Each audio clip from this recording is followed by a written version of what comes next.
Okay, pursuant to MLG C30A, Section 20B and Chapter 20 of the Act of 2021 permitting public bodies to conduct meetings remotely, the committee will meet virtually utilizing the Zoom platform. All votes will be taken by a roll call. This meeting will be recorded. This is the Cohasset School Facilities Committee for Tuesday, October 26th, 2021. So I will do a call to order. When you hear your name, please say present. Kathleen Burns. Paul Kearney. Jennifer Lesky. Present. Greg McCollin. Present. Martin Nee. Nan Roth. Wave of the hand, we hear you. Paul Schubert. Present. And Douglas Schultz. Okay. So first order of business is we have a new facilities committee member, Jennifer Lesky. So I just want her to introduce herself. So Jen, take it away. Sure. Hi, it's lovely to meet everyone. I'm Jen Lesky, resident of Cohasset, parent to two Deer Hill students in grades 3 and 5. And I'm an educator by trade, and so spent 15 years or so teaching 6th grade. I've worked as a 1st and 2nd grade reading specialist. I've been a literacy volunteer at Osgood. I have been a director of advancement or fundraising for a private school. I've also worked as a director of admission. And also I've most recently served as the assistant head of school of a small private school in Boston. That is sort of what I do professionally. That's my professional background. But I also am a member of the CEF and have been a member of the CEF for about 7 years now. And so I'm excited for this, the work of this particular committee, which combines, one, my interest in education and my experiences in education, but also my work with the CEF, as it's an interesting insight as to what the teachers are asking for and sometimes the administrators are asking for in their buildings. So it's lovely to meet everyone, and I look forward to working with you. Welcome, Jen. Thank you. Okay, excellent. Next agenda item is the subcommittee on the current school conditions. I know there was a visit to the Cohasset Middle and High School. I was not able to attend. Was anybody that's on this call available to attend? Yes. All right, Nan, I'll let you take it away. I was there. We got a wonderful tour of the building by facilities people and by Patrick Sullivan. And we explored the back halls and all the mysterious little places that I'd never been before.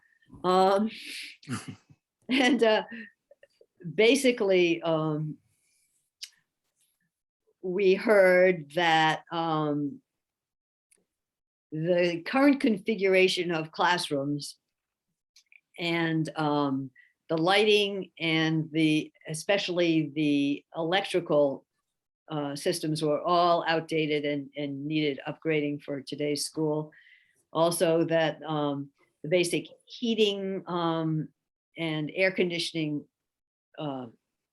all needs to be redone. There's no air conditioning. And that many things were deficient, but on the other hand, it's also a nice school, and it looked like the teachers were working their butts off to make it great for the students. And I was both impressed with the school and impressed with the number of deficiencies there are. It was a very interesting visit, and I encourage anybody else to go and see if they haven't had a chance to go. There's also no storage in the building, no room, nothing set up for collaborative learning. I've also been reading an interesting book, which I brought, which is called Blueprint for Tomorrow. I don't know if anybody's read this. I've heard of it though. It's by a guy named Prakash Nair, is from Harvard, and it's all about designing schools for the future, for student-centered learning, which is the name of the game and now. and encourage everybody to read it. Be glad to share it once I finished it. So, I don't know if anybody else has anything else to add. We didn't not go to Deer Hill or Osgood. So we also threw out the possibilities of on our tour of building of both remodeling the school and of perhaps building an adjacent building on the front or the field or the back field to include the facilities that are really deficient, which particularly are in the sciences and the arts. So that was pretty much the upshot of our tour. Was happy to go.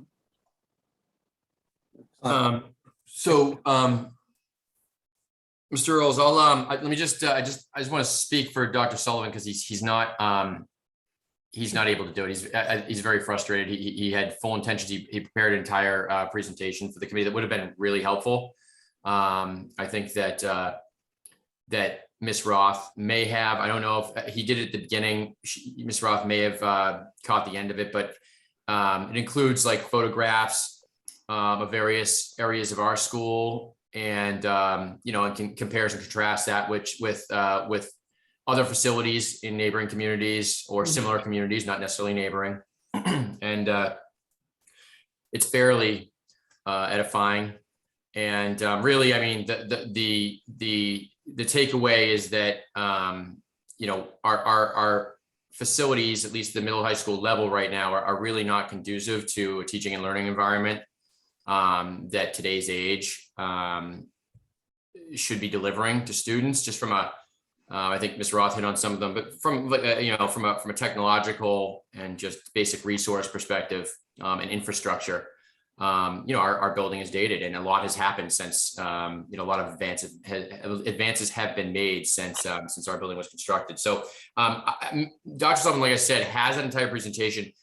He may send it out to it's like a PowerPoint deck. He may send it out to the members of the committee so you could sort of see it.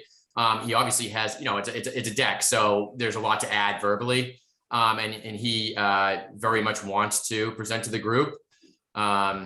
I almost feel partially responsible for his technological difficulties because I told him that I just feel bad. He works so many hours and he's always in his office. So I said, listen, it's not the same as a school committee meeting. Like, go home and like take advantage of the fact it's virtual and be in the basement. So I think that he's not working with the resources that he usually is working with, and so he unfortunately listened to my advice, and now he's in a situation where he's probably pretty frustrated that he can't deliver this presentation that he prepared for all of you because he's very interested in this. So I'm sure he'll send that out, and then he will, come at our next gathering.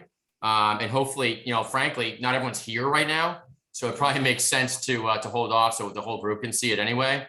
But I did want to express his frustration because I know that he was very much looking forward to speaking to the group. Yeah, so I think Nan hit on most of it. Now, I wasn't there just because there were two school committee members there. Facilities committee members would show up, so I was trying to avoid the double quorum as they were sort of talking shop, running through the facility. So I purposely didn't go, but I'm very, very familiar with facilities anyway. So I'm there on a regular basis. But that's my 2 cents. Just thought I would add it in as I'm sort of on that group as well. So Craig, from your point of view, yes, did an excellent recap. Is there any other things to add about the deficiencies that we should be aware of? Well, like I said, the primary issue is that it's just not delivering an up-to-date teaching and learning experience. But there's obvious, I mean, just from an age perspective, there's general wear and tear and for mechanical problems with the building, right? So like just general, HVAC. I mean, Ms. Roth pointed this out. I mean, heating and cooling. The boilers are inefficient. I mean, everything's just dated. Roofing problems. Roofs are coming to the end of their expected life. And so and the size and lack of uniformity in the learning spaces, it's like, you'll have one classroom that's, can accommodate 30 students, and then another can only accommodate 15. The science labs, they're not set up in a way that's conducive to larger groups learning. You'll see modern science labs now are, you'll have the instructional side where they have lab tables and are maybe getting instruction. And then there's, in the same room, lab capabilities where it can accommodate all of the students from the instructional, and you can just move over to the lab and start to do the hands-on. There's project-based learning opportunities in like things like industrial arts classrooms and such, where you'll see the pictures when Dr. Sullivan sends the presentation out, but where you're actually able to like learn bricklaying in like a bricklaying area, or things like that in the high school. It's just and also just from a green perspective, engineering perspective. I mean, there's a lot to make the buildings more efficient and just more environmentally friendly. Incorporation of outdoor learning spaces.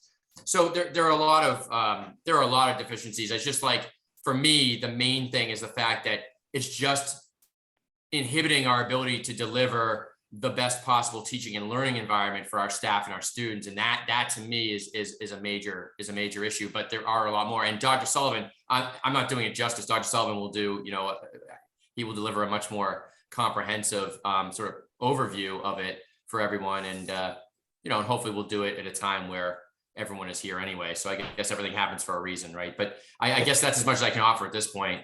Okay. Mr. Earls. Hey, thank you, Craig.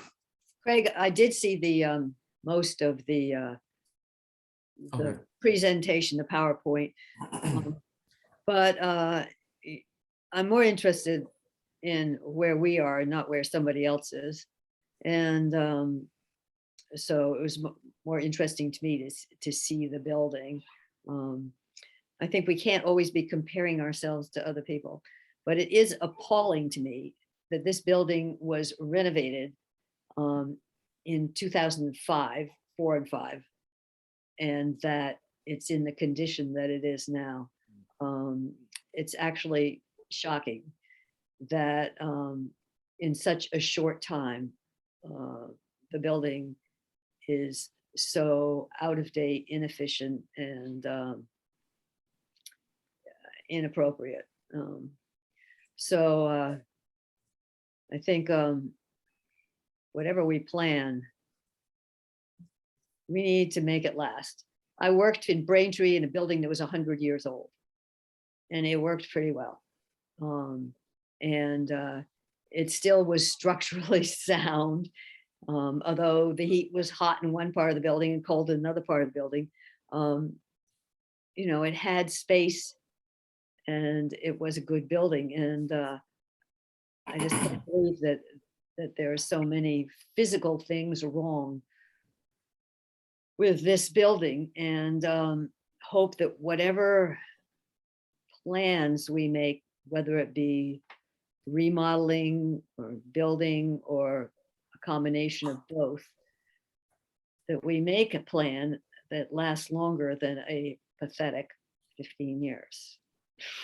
I agree with that. And I'll just mention that Dr. Sullivan did edit that presentation since you've seen it. I think that to your point, there was a lot more of an emphasis placed on bringing you photos of other facilities. Now that he's included more of our facilities in that presentation, obviously not everyone was in the walkthrough.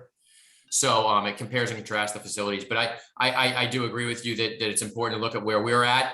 But I do actually think it is important to compare us to others as well, because if we want to have a premier school district and one of the best school districts in the region, I think it's important that we sort of learn from the victories and also the mistakes of other districts and incorporate that into any project that we decide may or may not be warranted. So I do think that's important to know.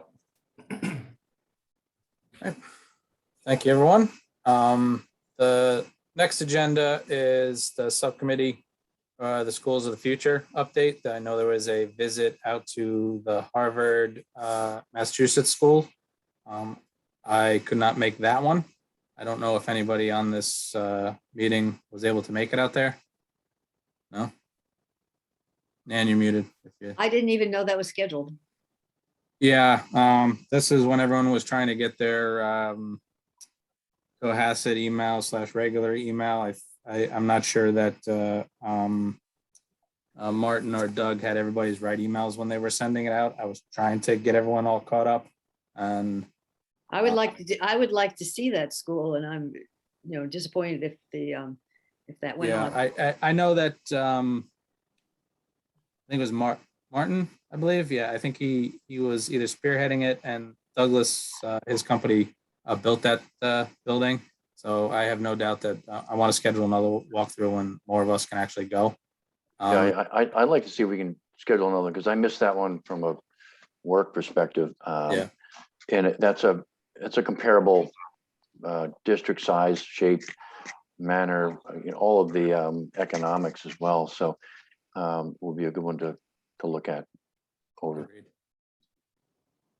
All right, since we'll just have to go on to the next item agenda, which is the MSBA process presentation, and we have with us John Lemieux from Vertex. So John, I will turn it over to you. All right, thank you. Let me share my screen here.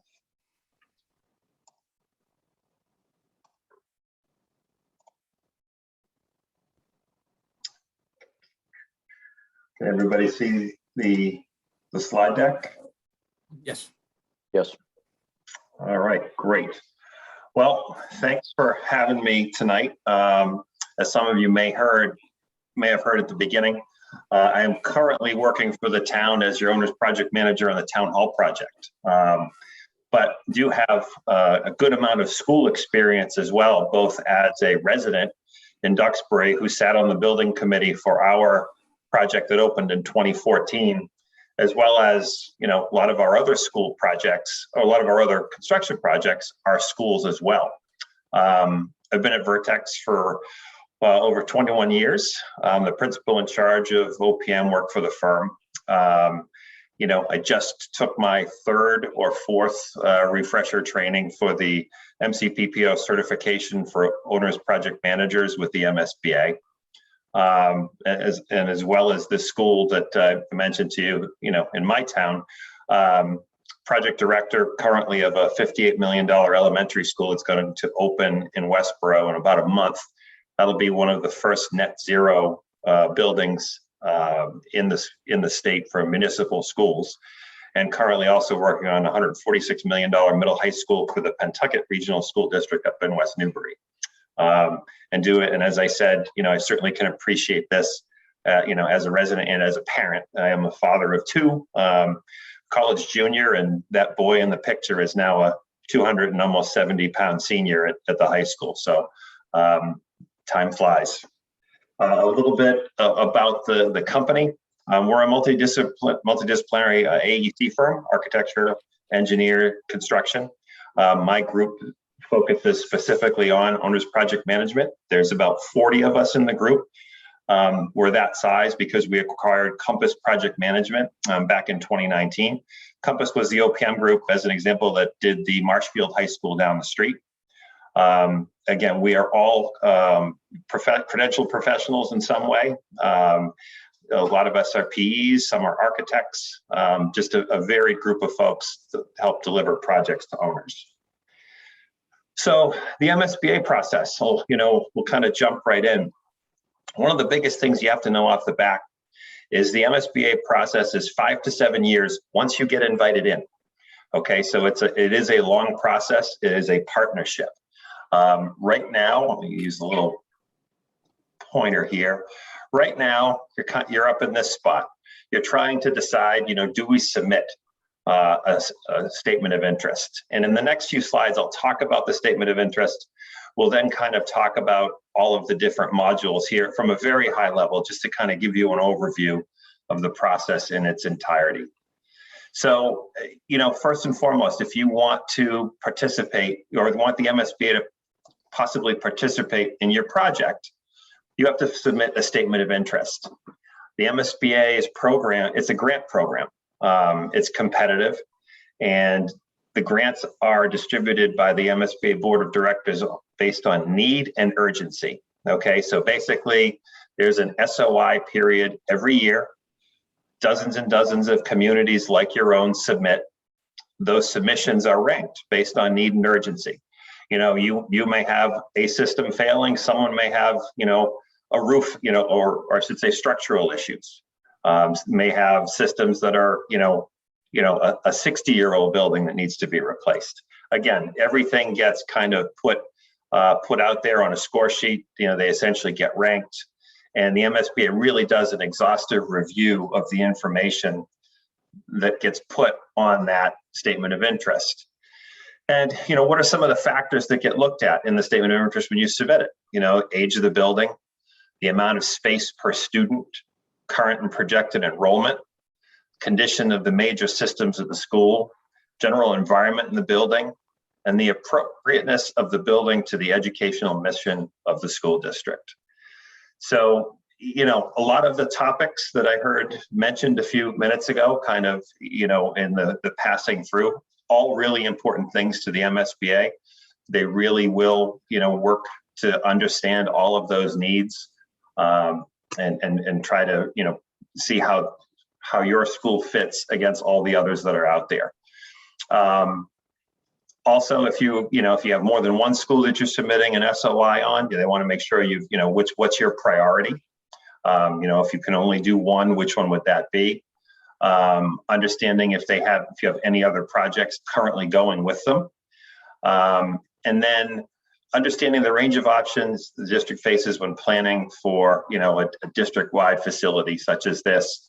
What else is out there? Are there other competing projects? They want to try to understand, the environment. So once that statement of interest is submitted, there's the due diligence process, and they are going to go through this thing with a fine-tooth comb. The staff makes themselves available to address any questions or concerns during the filing period as you're getting it put together. And then they dive right in, and they want to make sure that the submission is complete, that any of the accompanying documents are there. Big part, they will conduct senior study visits. Folks will come out, their own professionals, their own credentialed professionals, to double check what you've reported, to dive into the documents a little bit more, all of that, especially, where you said that there was a renovation back, 25 years ago or so. If they participated in that renovation, they want to know what worked, what didn't work. It all helps them understand your school a little bit better. And they may ask for additional info. Then they'll look at the entire group of SOIs and say, okay, we're going to invite the following schools into the eligibility period. And we'll get to that in just a second. One of the other questions that comes up a lot, and I talked to the MSBA about this at my last training, is a lot of communities will talk about, do we need to do our own study? Sometimes communities, Duxbury had its own, we did one to look at the middle and the high school. And it really, at the end of the day, it doesn't help you jump the line, but it could help you understand more about the needs of your own facility. There are plenty of communities that submit a statement of interest with no professional help. Okay, they have their facilities folks kind of write it up, tell the story. If the MSBA has questions, they're going to come out and look at it. They're going to come out and look at all of these schools anyway. They're not just going to trust the flashy report that somebody puts together. So if you ask the question, John, do we need a report? I guess the question goes back to, kind of back to you in the community to say, well, do you think a report would help folks understand the needs that are there? Or is the presentation by the doctor enough to be able to understand that? And sometimes, because as you'll see in a minute, do we build, do we renovate? All of that is part of the process that's coming up. You don't have to have those questions answered. Again, it's need and the urgency of that need. If you decided you did want to move ahead with a study on your own, it's not required by the MSBA, would require that you procure designer services, much like we did for the town hall project, and kind of work through a scope of work that what you want them to do to understand kind of what that deliverable is at the end. We can talk about that more after we run through the rest of this. So, okay, you're in. You've been invited into the process. The first part of the process is the eligibility period. It's an 8-step process with the MSBA from start to finish. The big parts of this first period the educational profile of the school, the maintenance documentation. What kind of maintenance program do you have? How involved is it? What have you done? What haven't you done? But the biggest part of this process is the enrollment certification. Basically, they're going to look at the enrollment in the target zone of school you're looking at, 7 through 12, 9 through 12, and see what it's been the last few years, see what the demographics are in the area. Is it growing? Is it falling? If right now Cohasset has 800 kids in, I'm just throwing numbers, actually, let me ask you, how many kids 7 through 12 right now would you say? If anyone can throw a number up there. It is close to 800. Okay, so let's use 800 as the number. It wouldn't surprise me if the MSBA comes back and says, well, trends are dropping. We're going to give you an enrollment of 750. And people go, wait a minute, I've got 800 right now. That decision starts, that discussion happens early. If there's any pushback, the districts push back to come up with that number. Why that number is so important is because the enrollment drives the size of the program, drives the size of the project, and caps kind of their participation. And we'll talk a little bit more about participation and what it actually means for a reimbursement rate and all of that.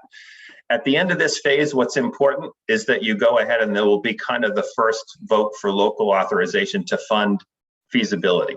Okay, that first big step. Up to now, this first step, this is the folks that work in the school, this work of the committee like this to kind of come up with these items. The MSBA will work with getting you this enrollment certification based on past records and putting all that together. Once we move on to this second part here, you're now hiring professionals. It's called forming the team. The first group that you hire is a firm like mine, an owner's project manager, and they're kind of your guide through the whole entirety of the process. The contract that's signed with both the designers and the more specifically the OPMs, basically the MSBA is a party to that, because where they're paying for a piece of this project, they have expectations just like you as a school district would have expectations. What's different though is when it comes to the designer, we help initiate that process. It's reviewed by the town. You come back and you say, hey, we like designer A first, B second, and C third. And those results are sent to the state. But then all of those firms that are shortlisted participate in the designer selection board process. Okay, and basically the last time I was there, it's 10 members plus the 3 come from the district. So you get 3 votes, they get the other 10. So if in their thought, your number one choice has too much work, well, their number one choice may come out. I participated in a number of these. Usually, if the district does a good job of conveying how much they really like a certain designer, usually it works. We have been surprised in some cases where a designer who was not top choice of the community, someone else got the job. Still a successful job. Everybody that goes after these jobs are qualified, but you might not always get your choice. Just something to think about. Okay, you've got your team. We move on. Now it's feasibility, okay? There'll be discussions about educational program development. What are you trying to do with this building? This building is a tool to educate the kids. Talk to us more about that program. We'll talk about the initial space summary. This is where we'll start tying, 800 kids times X 100 square feet per child equals a total. Okay, and where we'll start to drive what the program of the building looks like. You document the existing conditions really, really well, way beyond what was done by the statement of interest. This is where the designer that you've hired to be your designer through this entire process, assuming a successful vote to fund construction, they're the ones that are with you from beginning to end. So whatever work was done in that initial study, sometimes it's the same firm, a lot of times it's not. They go and develop that to a higher levels of detail.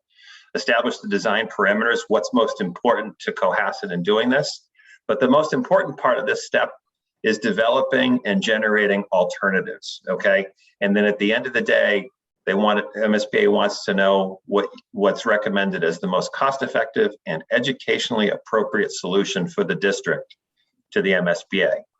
What does that mean? They're going to make you look at just repairing what you have and putting an addition on, building a whole new building somewhere else, tearing it down, putting the kids in a temporary space and rebuilding on the exact spot. Basically, they want you to look at every single option, even the ones I saw you raise your eyebrows, even the ones that seem like crazy expensive, because what they want to be able to do is say, hey, if someone picks up the phone and calls, some random Cohasset resident and says, hey, how do I know they've looked at X, Y, and Z? No, they have. This is the process of the feasibility study. And in that feasibility study, there's two kind of benchmarks. There's the preliminary design program. That's where there's many options. And then we work towards the preliminary schematic report, the PSR. You've now whittled down those many options into a few and said, okay, we're getting close to focusing. And then in the next module, once you're invited in really to proceed with schematic, you're going down to the one. What's the one thing we're going to do? We're going to do an addition and a new addition and a renovation to the old. Great. Okay, and it's at this phase where you're going to set what that design looks like, that budget. This is the important thing. What the schedule is going to be and the tax impact. Okay, this is kind of where it gets set in stone and you move forward. And you're moving forward into kind of, this is the big ask. Okay, we're funding the project. With the MSBA, you're basically asking for the money for the job at schematic design, understanding that there's probably a year and a half beyond this vote of design left to do, then the job goes to bid. So think about the challenges that the folks that have dealt with COVID had for schools that were approved pre-COVID and now are going to town votes based on a budget that's 2 years old, say, and we've had this crazy escalation. It's a lousy situation for them right now, but but it's because MSBA process is the same for everybody. It's go through the feasibility, go through the schematic, come up with the number, and then it's time to ask the town for the number. And the way that it works is, let's say the project is $100 million. You have to go and get the $100 million authorization to spend that amount of money, knowing that there will be some manner of reimbursement that will come back. Okay, that reimbursement is based on a base amount that's deals with the demographics of the town, and that number, and I didn't put it in here, that number is pretty much set in step one. Okay, going into this what your reimbursement rate's going to be, but we'll get into some more specifics about that in a second. So once the vote is approved by town meeting, and then the subsequent probably ballot vote, if it's going to be an override, that official vote needs to go and get copied to the MSBA, and then they will send you the project funding agreement. And that's essentially your contract with them that says you're going to build a project of this particular scope. It's worth this budget. And it's a boilerplate document, but at that point, you've been approved to go ahead. What happens then? It's the detailed design. That schematic design, which might be 40 or 50 sheets, becomes 200 or 300 pages. As much detail as they need to adequately detail it and put it out there. There are 3 kind of waypoints along the way. Design development, 60% construction documents and 90% construction documents. At the end of each of these phases, there is a separate estimate done. That estimate is done to check and make sure that that schematic number is still holding. And if it's not, what do we have to, value engineer out of the project to get back down under that level? Also, when these 3 estimates are done, the OPM does their own estimates with their estimator for the purposes of being able to compare and reconcile those estimates. So it's a great extra set of data from a separate set of eyes who aren't involved in the day-to-day of the project. So if on a $100 million project, construction is probably 80 million of that. Okay, let's make sure that that $80 million construction number is holding at each of the milestones along the way. And then, we're done with that. We get to the construction phase. Obviously, in this phase, we have to bid the project. There are some projects that are we can talk about project delivery a little bit. As an aside, projects are delivered two ways: either design, bid, build, meaning that you design the project in its entirety, then you bid it and somebody builds it, or you use a construction manager at risk.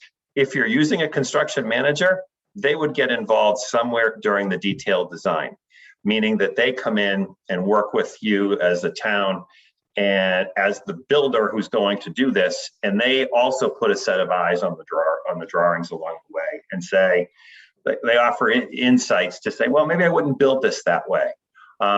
It is certainly a success. Certainly, you can build schools both ways. CM at risk is just saying a little more professional is the wrong way to convey it. You just have more involvement with the construction personnel prior to construction, whereas post bid with design, bid, build, you're not meeting who's building your project until bid day. Okay, with CM at risk, you're involved with them for months and months before it's actually time to put a shovel in the ground. Construction happens. Once the bid comes in, the project funding agreement gets amended. So as an example, let's say your $80 million project and Cohasset's going to get 50% of eligible costs. So they're going to get $40 million back from the state. Well, if the bid comes in at 70, you're not going to get 40. You're going to get half of 70. You're going to get 35. So what happens is this project funding agreement gets written down to say, okay, if our maximum grant before was 40 million, now it's only 35. Okay, and it's because you didn't spend the money. So the question will become, and if you say, wow, we've got bid savings. If you spend those bid savings, that's fine. It's Cohasset's money, but their grant will never go up. It's based on whatever scope and budget was memorialized when they invited you into the project. And then, or into the process, I should say. And then completing the project, there's a final audit. The MSBA will stop paying the reimbursement when you get to 95% of whatever that reimbursement value is, according to the grant, because it's an incentive to make sure you close out the project in an expedient way. And it can take multiple years to close a job because there is a 10-month walkthrough. The commissioning agents come in. Please know that there are so many angles and other details to this. I've tried to keep you kind of at the 50,000 foot level for this presentation. So one of the things to also think about just briefly here is a lot of people, when they think about the MSBA, they'll hear, let's use Lawrence as an example. Lawrence, very poor community, their reimbursement rate could be 80% of eligible, 80%. But the important words here are eligible costs. That doesn't mean if Lawrence has a $100 million project, they're going to get an $80 million grant. Not true at all. That's because of a number of things. There's a lot of cost caps that the MSBA uses because there's only so much money. Okay, every year, there's 6.25% sales tax. One of those pennies that gets collected on every item that gets charged that tax goes into the account that funds this work. So it's a finite amount. So the MSBA, instead of just saying I can only do 3 schools, they have these cost caps that they put in place that now allows them to do 13, 23, 30 schools because the amount you're getting is on the eligible costs below these caps. As an example, there's a site cost cap, 8% of construction, okay? So in an example where the school construction is $80 million, once site costs go above 6.4 million, they're ineligible for reimbursement. So on that first 6.4 million, yes, you'll get your 50% reimbursement, okay? Anything over that, you won't. So if site costs for this project were 20 million, that would be 13 point whatever million that would be ineligible, okay? Well, what does that mean? That means your 50% reimbursement rate isn't really 50%. It's an effective rate of somewhere like 25% on those site costs. So it's an important distinction. Also, there's a cost cap on square foot costs for the building at $360 per square foot. cost of construction right now, let's say is $560. That means $200 for every square foot dollar that's spent is also ineligible. Similarly for FF&E, furniture, fixture, and equipment, those are the things that if you picked up the building and shook it would fall out of it, as well as technology, computers, smart boards, all of those things. Those have cost caps at $1,200 a student. So again, back to that enrollment, okay? If they give you 800 students times 1,200, there's your budget for furniture. 800 times 1,200, there's your budget for tech. I'll tell you that in the schools we're doing right now, we budgeted 1,500, and this was 5 years ago when we did the budget for Pentucket, knowing that, you know, technology is always moving, furniture costs, you know, things are always going up in price. But the MSBA, even though we carried 1,500 on our budget that they approved, $300 times, in that case, 940 students is ineligible right off the top. It's not all bad news. Okay, there's also good news. The MSBA gives incentive points on top of your base reimbursement rate for things as well. If you have a really good maintenance program that you do a great job of following, you can get between 0 and 2 reimbursement points.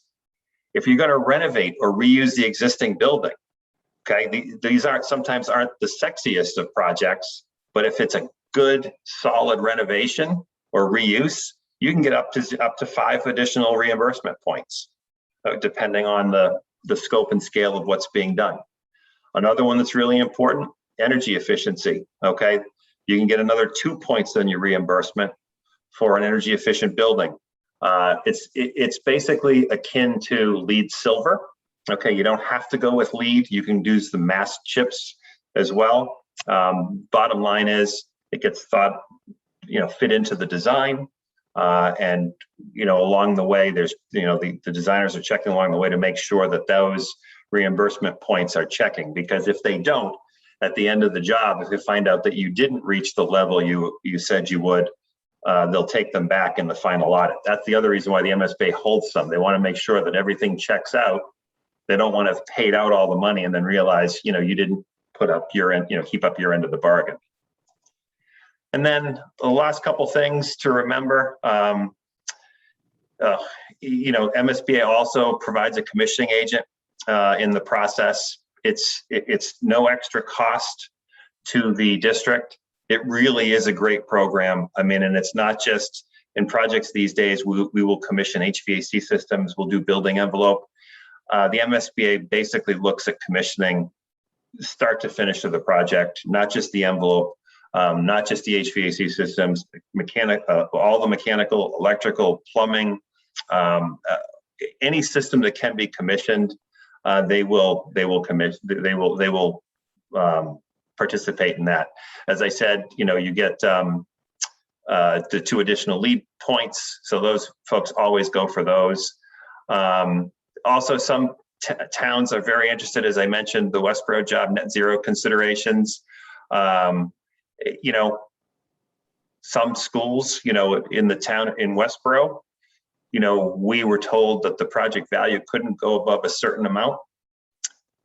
A certain group of folks said, well, what if we made this net zero? Okay, there's a premium, it was probably $2 or $3 million bucks. And you know what? The project got approved anyway with the additional $2 or $3 million, because from an energy standpoint, folks were convinced enough that they really wanted to make that commitment. So again, if it's something that you were interested in, it's got to make sense. Westboro in that case had another school that already had geothermal wells. They were comfortable with it. They knew that it worked. You know, and as you know, we're trying to figure that piece out for the town hall right now. Again, those are these are all things that can be talked about with the designer, you know, once you're on board. I guess at the end of the day, one of the best places you should go is go and look at the MSBA's website, www.massschoolbuildings.org. Great site, ton of information. You can go down a rabbit hole and really kind of get lost on the website, but there is a lot of info there. There's a lot of info there on the process. Again, I pulled a lot of this info, especially on the statement of interest, is verbatim from the slides on the SOI. But really a lot of good cost data to understand kind of where things track. They maintain a database and spreadsheets for elementary schools, middle schools, high schools, combined middle high schools, so that you can kind of see where the dollars kind of all play out for something like that. So I know I just gave you a ton of info, but happy to answer any questions for you right now, either as a parent, a building committee member, or as an OPM. Anybody have any? John, thank you for that. That was a great presentation. Does anybody have any questions? Come on, not one. Yes, I do. Mr. Lemieux, let me ask you, just, it was a lot of information and it was really very informative. Thank you so much. I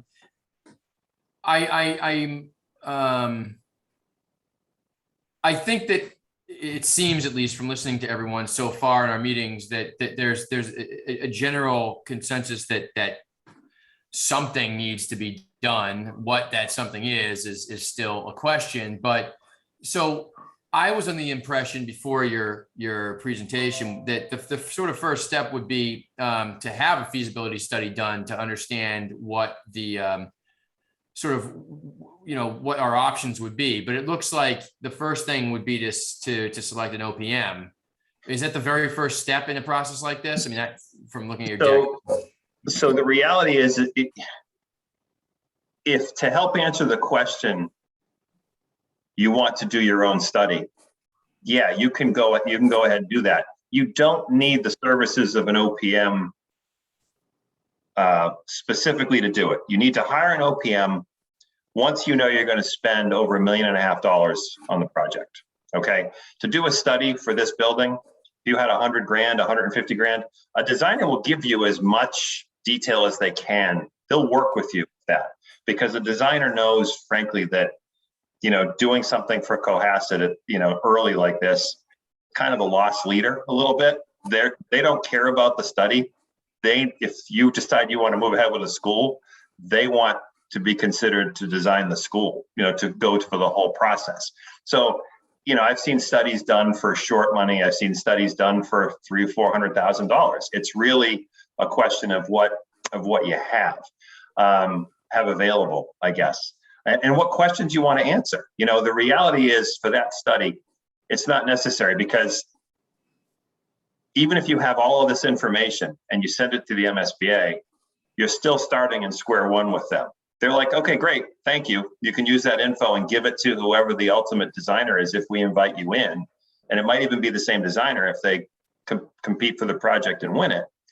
But ultimately, even if you do all of the work and answer some of the questions you think you've answered or think you need to answer, they're still going to make you start over, because MSBA is consistent with the process with everybody. So if you know what the problems are at the building and you think you can articulate them well enough in a statement of interest, you don't necessarily need to study.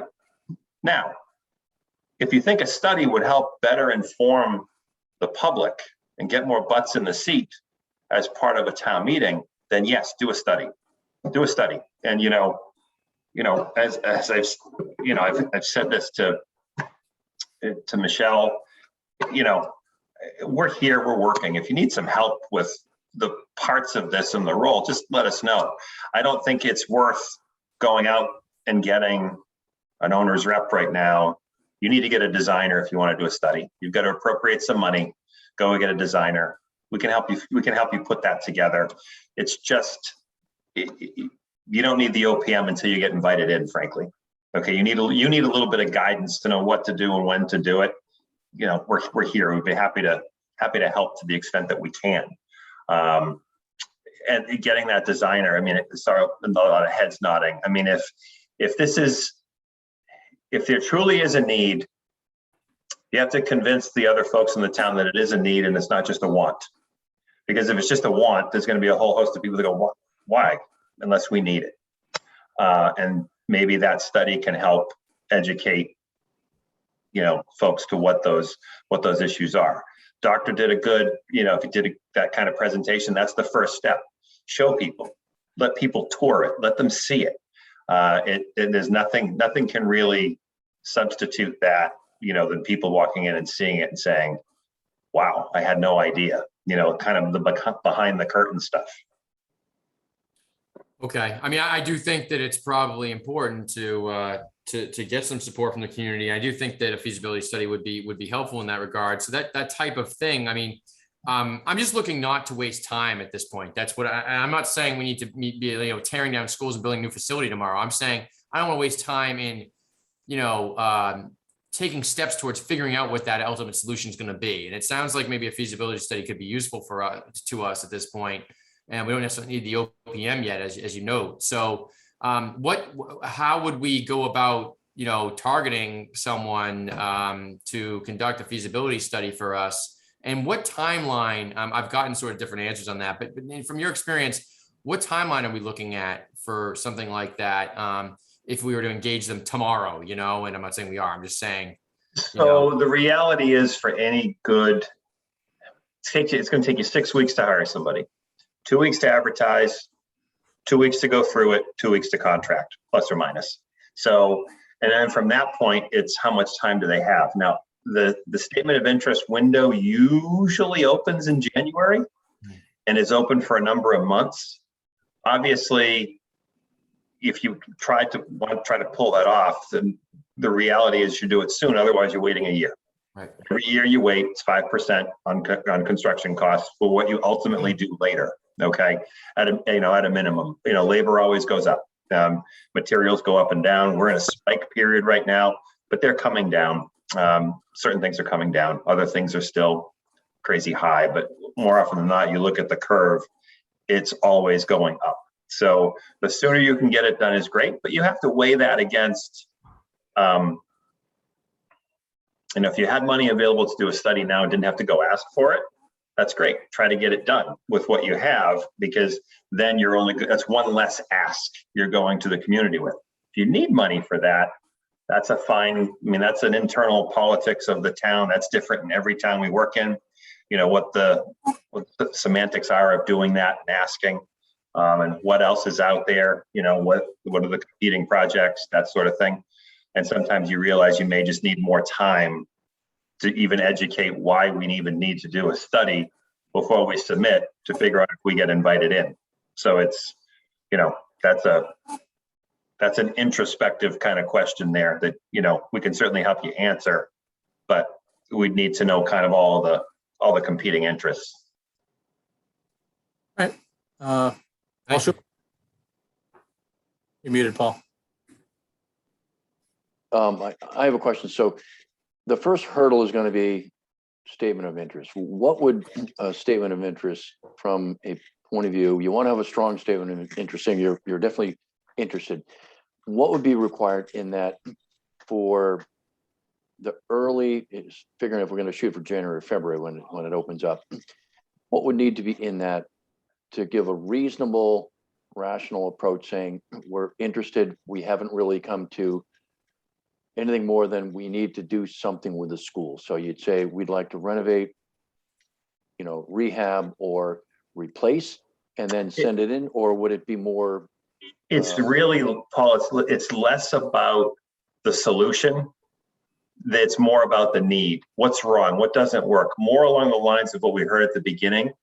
And Nan's reaction to going on that visit. What are the things you saw that didn't work? What are the issues that are preventing education from being delivered, in the best way? It's the statement of interest is more about that. It's less. So it's more of like an overview. Yeah, they're going to help you. The whole idea of being invited in is you can have an idea of what you think the best solution may be, but they're going to make you think about all of the potential solutions as part of the process. So the statement of interest is more about, here's what we have and here's what doesn't work physically, here's what doesn't work programmatically, and kind of lay that out there. And they have you kind of handicap what's the worst thing from your standpoint. What the worst thing you can do is kind of go out there and go, the sky is falling, everything is terrible, because then they look at you and say, well, if it's such a big emergency, go fix it. Why are you coming to us? This is a 5 to 7 year process. So for this process, it has to be they don't fall for pull the fire alarm. It doesn't work with them. They've been through it too many times.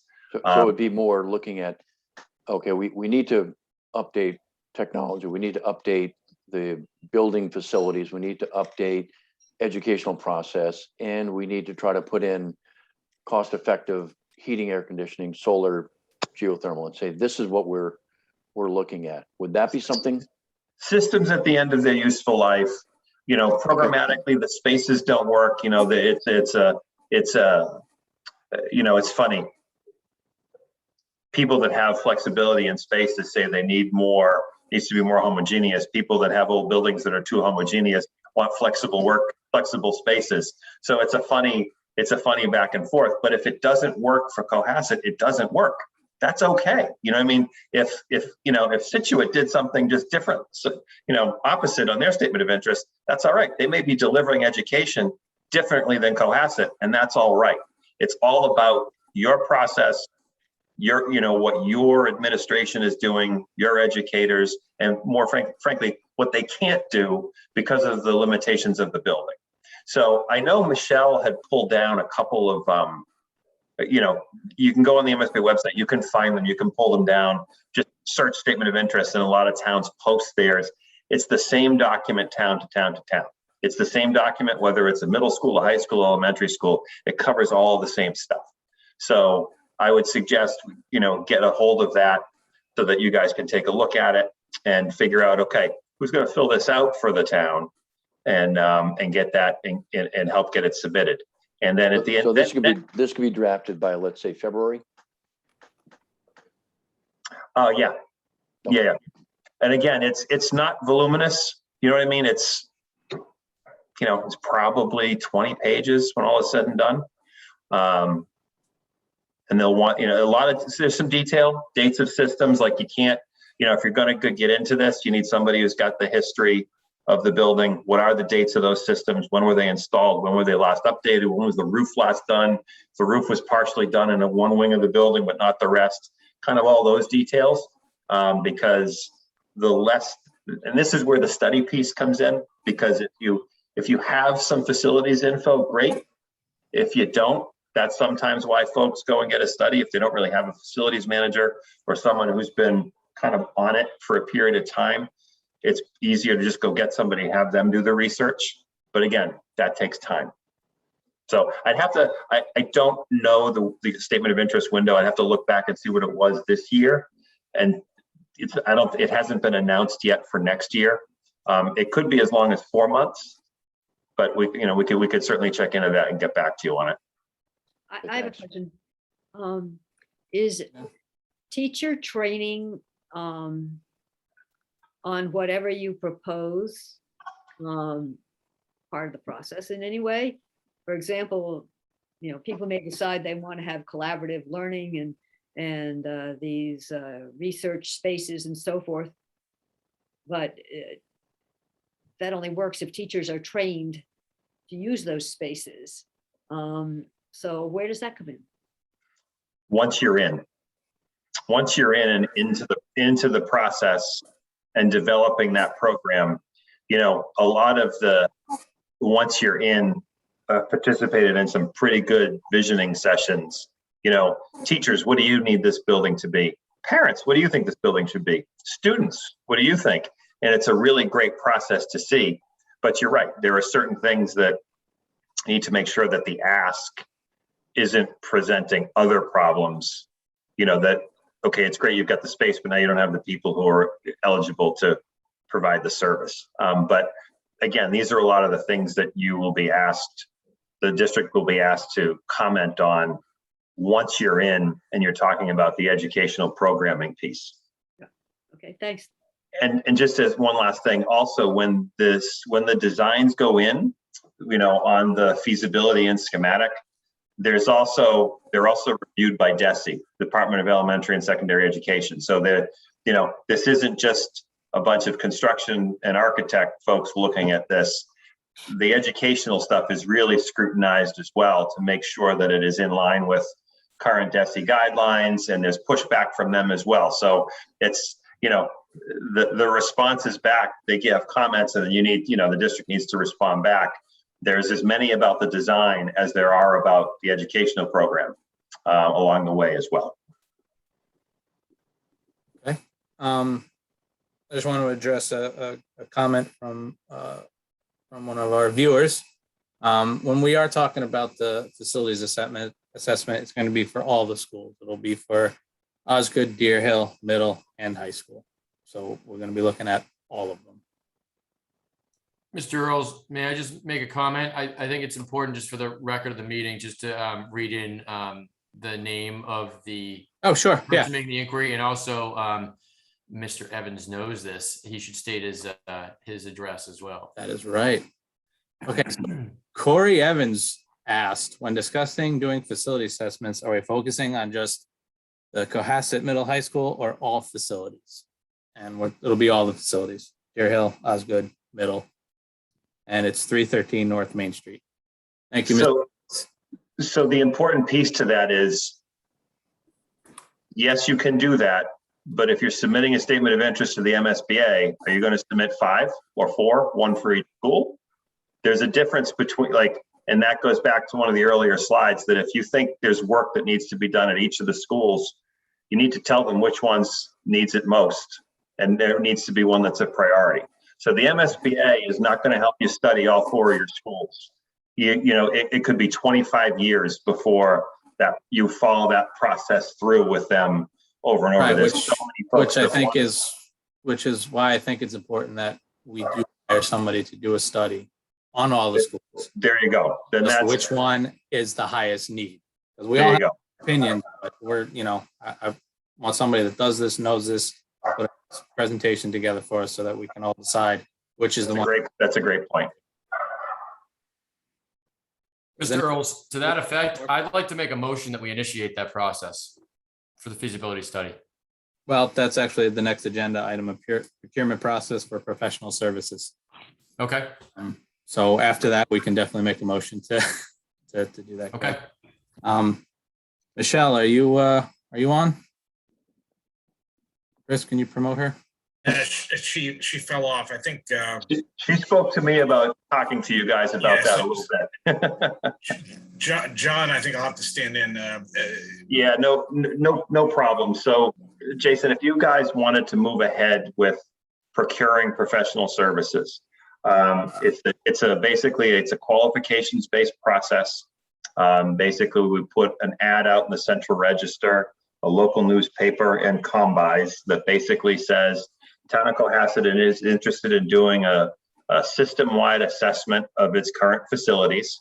The fee will be negotiated. The budget that's been set aside for this is blank, and we'll fill that number in.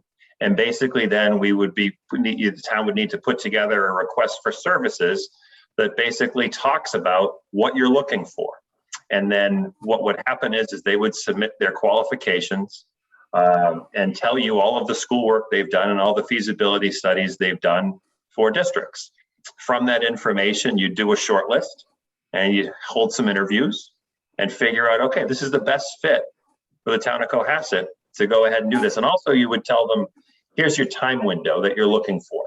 So as an example, if you got going with this and put this ad out there, you could be advertising this and getting responses back in December, interviewing, getting someone back in January, kind of come up with what a realistic schedule is. And let's see if it fits with the statement of interest window for this year. If that window were open until June 1st, I'd say, yeah, you've got time. If it's March 1st, probably don't have time if you're going to go ahead and study all the schools.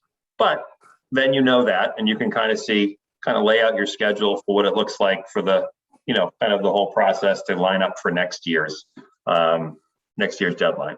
But it's really, it is a simple process. It's the same process we used for finding a designer for town hall. It's just the subject matter is different. And, we knew on that project what the goal was. We just need to make sure that the committee is on board with what the goals are for here. And we could help you provide, give you some ballpark bullets of what you're looking for that. And again, these studies are, You won't be asking for something that they haven't seen before. The firms that do this work understand, that some percentage of the folks that submit statements of interest have also done these kind of studies, or, there are towns that go it alone. As an example, let's say you go through all this and you submit and they say, no, not this year. You have to resubmit again.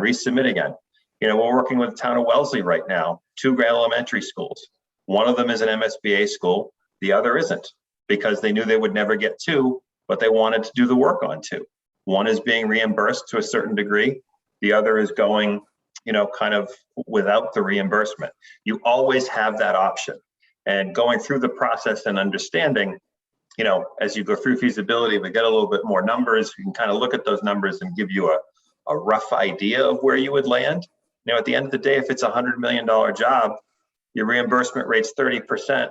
Your effective rate when you're done is only 12%. Well, do you want to wait for the MSBA's 12%? If we wait a year and it's another 5%, you know what I mean? That keeps going up. Those are things that the town should consider as part of this whole process as well. What's the a ballpark fee for someone to do a system-wide assessment in a town like Cohasset? How many schools is it now? 4? 3. 3 buildings. 3 buildings. 3 buildings? Boy.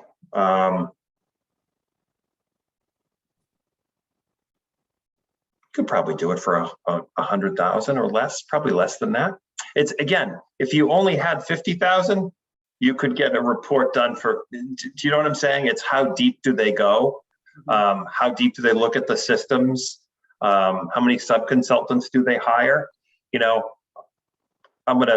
Let me get back to you on that. Let me ask the guys at the office, but 50 seems a little low. 100's probably more realistic. I mean, you want enough meat on there that you've had enough sub-consultants so they've done dives for each, not just for MEP work, but also exposure for what's there in those buildings for hazardous materials, because those there's a cost. Those are some hidden costs there too. Looking at a couple of those things. Also, if there's a discussion about siting, are we only, if you're looking at the high school, are you looking at only replacing it on that lot somewhere? As an example, building it on the field and then rebuilding a field. Like, there are those kind of things. How deep do you go? Or is it truly just a property conditions assessment of the 3 buildings? What are our big exposures and, ballpark cost to repair kind of thing, repair or replace. I know it's a long answer to say I have a rough idea, but I can get back to you, and I'll get some numbers from Chris as far as students and square footages, sizes of those buildings, and see what I can come back with for you for that. That won't take long. So somewhere in the neighborhood of $100,000 or a little less. I think so, and I'm gonna also ask a couple of the architects we're working with for what they would ballpark something like this. This isn't the MSBA feasibility study. This is the pre-MSBA study that you're looking for. We're not nearly looking for the number of iterations and things that the MSBA would look for. This is more to better inform all of you of the condition of what you have and the prospective needs that could come out of the process. So right now, it really doesn't cost us anything to send this out for a request for proposals to do this study, right? No, we'll help you with that. That's fine. So then I think that we should at least get moving on that. So I'll renew my motion, Mr. Earls. I don't know if there's a second. Second? I'll renew my motion to initiate that process. I don't know if there's a second. I'll second, Doug Schultz seconds that. Okay, so we'll do So a a question, what does the motion entail? Is it a request for Yes, qualification or a request for RFP? What would this be in just for the delineation? Right. For the minutes, can you state the motion clearly, please? Yes, Ms. Roth, I have moved to initiate the process of engaging professional services for the purpose of acquiring a feasibility study. And whether that's an RFP or just done through advertisement, I'll leave to Mr. Lemieux. Is that, would we be sending out an RFP? You'd be looking to do an RFP. That's Okay. by Mass General Law, Chapter 30, I believe it is. You have to, these services have to be, there's a prescribed way to do it. So, Okay, so Ms. Roth, my motion is to send out an RFP for professional services in connection with completing an initial feasibility study. I have a second.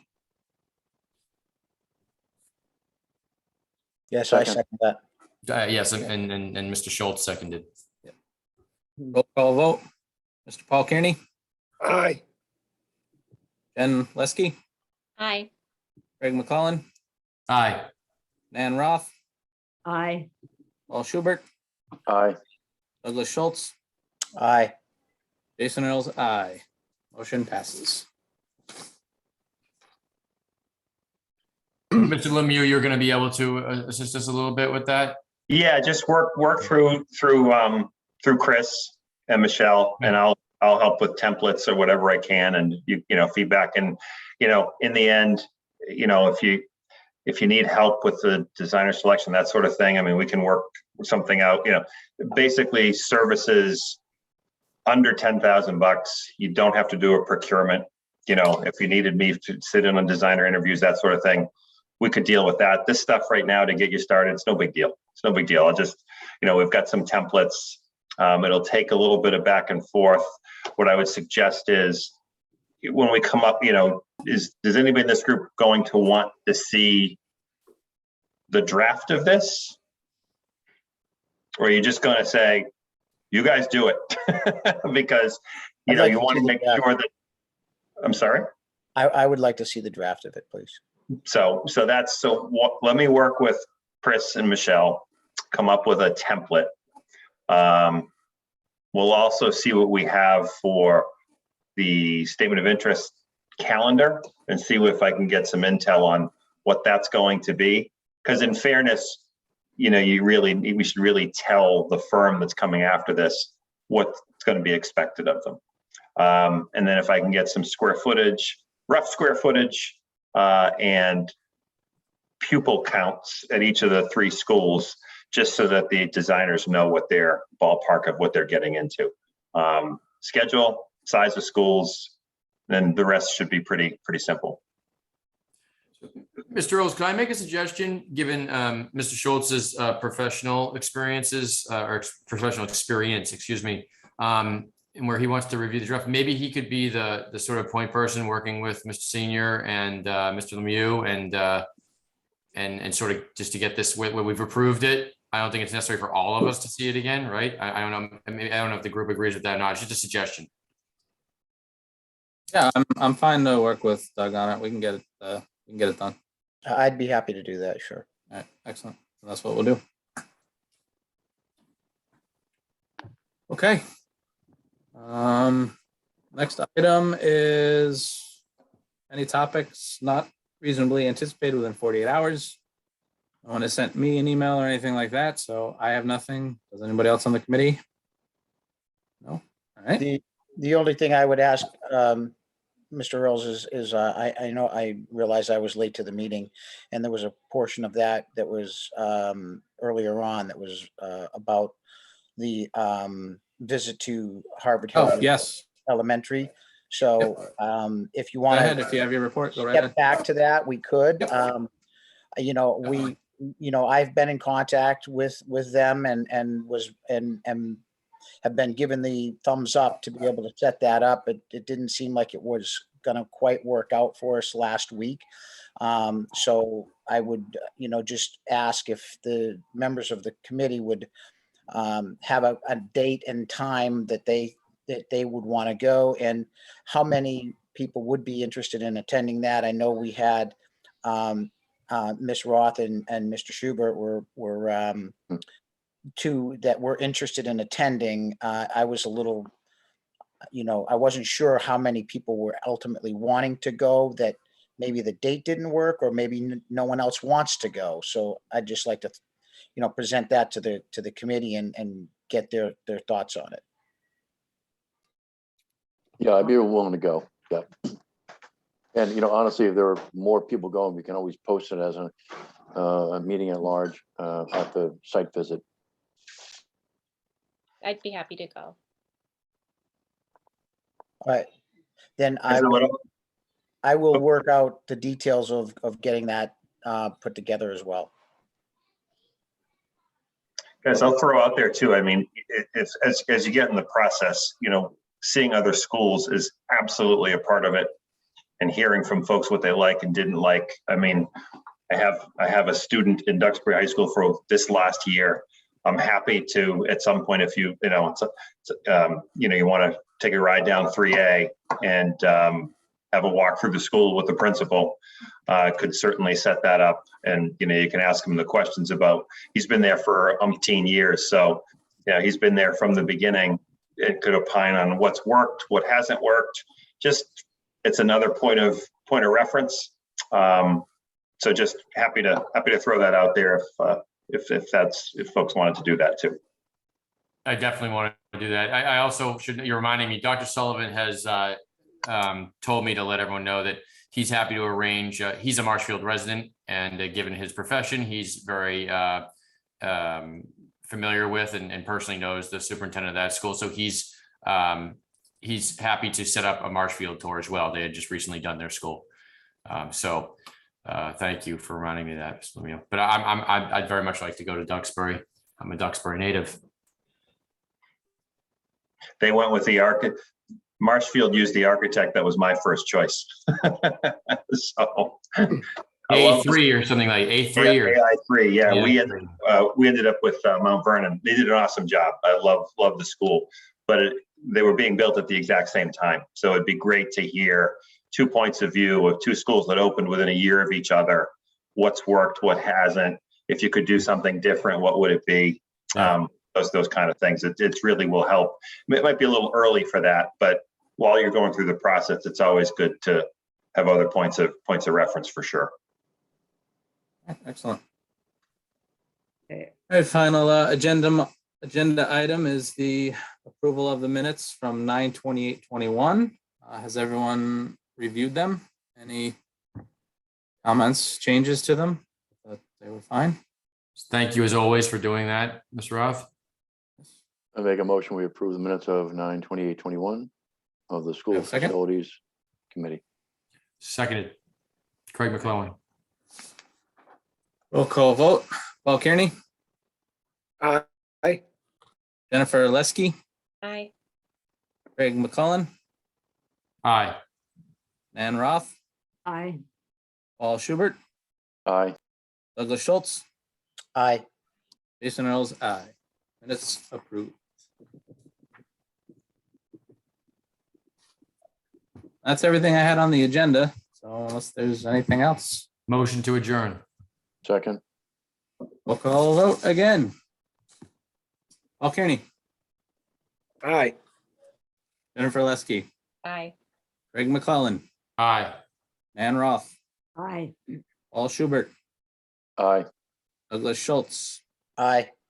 Jason Earls, aye. We are adjourned. Thank you, everybody, for your input today. It was Thank you great. so much, Mr. Lemieux. Thank you so much. Welcome Yes. anytime. Take care, guys. Thank you. Chris, thanks a lot. Bye. Thanks, Jason.